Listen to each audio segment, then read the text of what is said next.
क्या आप जानते हैं कि सुप्रीम कोर्ट ने स्टेट बार एनरोलमेंट फीस को लेकर बार काउंसिल ऑफ इंडिया के चेयरमैन को कोर्ट में हाजिर होने के लिए कहा है? और वो क्यों? आइए जानते हैं इस वीडियो में। फ्रेंड्स, जैसा कि हम सब जानते हैं कि एलएलबी कंप्लीट होने के बाद सबसे पहले हमें अपनी कंसर्न स्टेट बार काउंसिल में एनरोलमेंट कराना होता है, जो कि प्रोविजनल होता है, और उसके 2 साल के अंदर ऑल इंडिया बार एग्जाम क्वालिफाई कर लेना होता है। जिसके लिए आपको बता दूं कि अपकमिंग AIB 20 की नोटिफिकेशन सितंबर मंथ तक आ सकती है। अब इसी बीच सुप्रीम कोर्ट ने 15 जुलाई 2025 को बार काउंसिल ऑफ इंडिया के चेयरमैन और सीनियर एडवोकेट मनन कुमार मिश्रा से कोर्ट को असिस्ट करने के साथ ये एग्जामिन करने को कहा है कि क्या सभी स्टेट बार काउंसिल्स ने सुप्रीम कोर्ट के जुलाई 2024 के जजमेंट का कंप्लायंस किया है या नहीं। और ये जजमेंट है Gaurav Kumar versus union of India 2024 supreme court, जहां पे सभी स्टेट्स की बार काउंसिल्स को सुप्रीम कोर्ट द्वारा क्लियर इंस्ट्रक्शंस दे दिए गए थे कि स्टेट बार एनरोलमेंट फीस ₹750 से ज्यादा नहीं हो सकती। अब यहाँ जस्टिस JB पारदीवाला और जस्टिस R महादेवन की बेंच में एक कंटेम्प्ट पिटीशन पर सुनवाई के दौरान पिटिशनर किरण बाबू ने कहा है कि कई स्टेट बार काउंसिल्स अभी भी नए लॉ ग्रेजुएट्स और एडवोकेट से ₹750 से कई ज्यादा और अनरीजनेबल फीस की मांग कर रहे हैं। तो इस मामले को हम समझेंगे इन डिटेल और साथ ही जानेंगे एनरोलमेंट फीस और प्रोसेस से जुड़े कुछ इंपॉर्टेंट क्वेश्चंस के आंसर्स। तो वीडियो को एंड तक देखना है आपको, और अगर आप एक लॉ स्टूडेंट हैं या एडवोकेट हैं तो चैनल को सब्सक्राइब जरूर करें और वीडियो को लाइक कर लें, क्योंकि यहाँ आपको मिलेगी लीगल दुनिया से संबंधित ओरिजिनल और ऑथेंटिक इंफॉर्मेशन। सो फ्रेंड्स, आगे बढ़ने से पहले हम ब्रीफ में समझ लेते हैं judgment Gaurav Kumar versus union of India 2024। इस जजमेंट में 3 जजेस बेंच ने स्टेट बार काउंसिल और बार काउंसिल ऑफ इंडिया द्वारा निर्धारित एनरोलमेंट फीस को लिमिट कर दिया था और निर्देशित किया था कि एनरोलमेंट फीस ₹750 से ज्यादा नहीं हो सकती उन एडवोकेट्स के लिए जो जनरल कैटेगरी के हैं, और ₹125 उन एडवोकेट्स के लिए जो SC/ST कैटेगरी को बिलोंग करते हैं, जो कि section 24 of the advocates act 1961 में मेंशन्ड है। सो इस जजमेंट के आने के बाद स्टेट बार काउंसिल में रजिस्ट्रेशन कराने के इस प्रोसेस को पूरी तरीके से यूनिफॉर्म कर दिया गया था। इस डिसीजन का प्रोस्पेक्टिव इफेक्ट था, यानी जिस डेट पे ये डिसीजन आया था उससे आगे वाले इंस्टेंसेस के लिए ये जजमेंट लागू किया जाएगा। तो जब ये सुप्रीम कोर्ट का जजमेंट आया तो स्टेट बार काउंसिल से इस पर अपना बहुत ज्यादा एतराज और विरोध जताया था।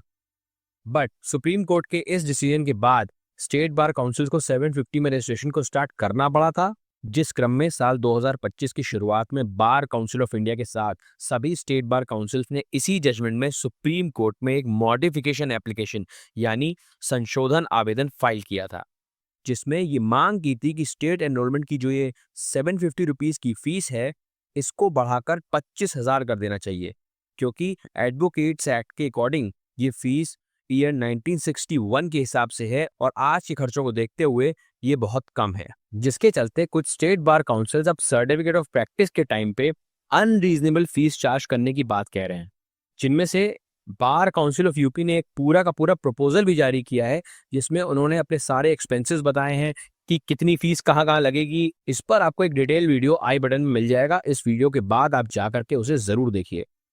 फ्रेंड्स, स्टेट एनरोलमेंट का प्रोसेस लगभग हर स्टेट का मिलता जुलता होता है, बट कुछ स्टेट के प्रोसेस में 1-2 स्टेप्स पड़ जाते हैं। तो शॉर्ट में स्टेट बार एनरोलमेंट के प्रोसेस को हम समझ लेते हैं। सबसे पहला स्टेप, अपना LLB BA LLB bar council approved college या यूनिवर्सिटी से कंप्लीट करें।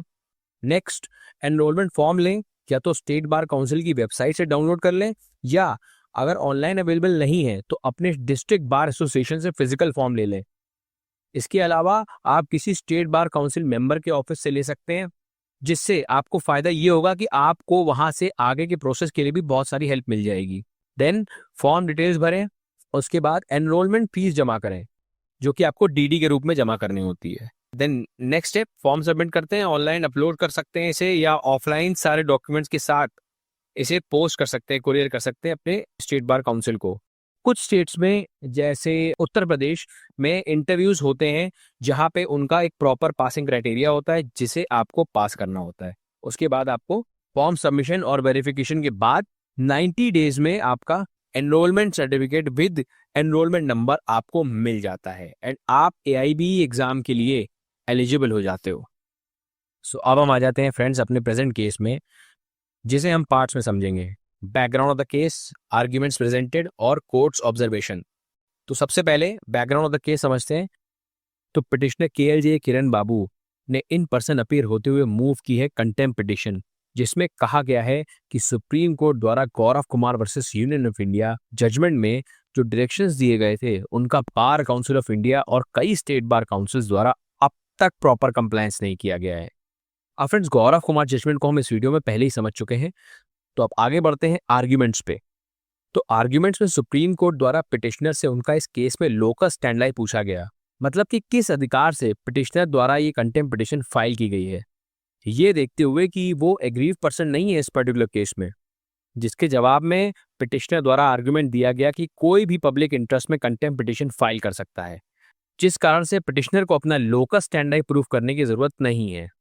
हालांकि सुप्रीम कोर्ट ने इस बात पर डिस्कशन और इसकी लीगल डिबेट में नहीं पड़ने का फैसला किया एंड देन अपनी ऑब्जर्वेशन में नोटिस जारी करने से इनकार करते हुए बेंच ने पहले मेन जजमेंट यानी गौरव कुमार जजमेंट के पैरा 109 में जारी डायरेक्शंस, जो आप अपनी स्क्रीन पर देख सकते हैं, के कंप्लायंस स्टेटस को समझने की इच्छा जताई, जिसके चलते learned council and bar council of India के चेयरमैन एडवोकेट मनन मिश्रा से अनुरोध किया कि वो इस मामले में अपीयर होकर कोर्ट को असिस्ट करें और बताएं कि दिए गए डायरेक्शंस का पूरा निष्ठा के साथ पालन हो रहा है या नहीं। सुप्रीम कोर्ट द्वारा रजिस्ट्री से बीसीआई चेयरमैन को पेपर बुक यानी केस फाइल का पूरा सेट प्रोवाइड करने का डायरेक्शन दिया गया और मामले की अगली सुनवाई 4 अगस्त 2025 निर्धारित की, जिसमें बीसीआई चेयरमैन द्वारा ये स्पष्ट किए जाने की उम्मीद है कि कोर्ट के डायरेक्शंस का इफेक्टिवली कंप्लायंस किया जा रहा है। तो अब आप समझ गए होंगे कि किस तरह से एक बार फिर एनरोलमेंट फी का ये मुद्दा एक बड़े कॉन्स्टिट्यूशनल डिबेट का हिस्सा बन चुका है। तो अगर आपको वीडियो इंसाइटफुल लगा हो तो वीडियो को लाइक जरूर करें, अपने वकील मित्रों और लॉ स्टूडेंट्स के साथ शेयर करें। नीचे कमेंट करके बताएं कि आपके स्टेट बार काउंसिल में एनरोलमेंट फीस कितनी ली जा रही है। और ऐसे ही इंपॉर्टेंट लीगल अपडेट्स और कानूनी एनालिसिस के लिए चैनल को अभी सब्सक्राइब करें। तो मिलते हैं नेक्स्ट वीडियो में। Take care.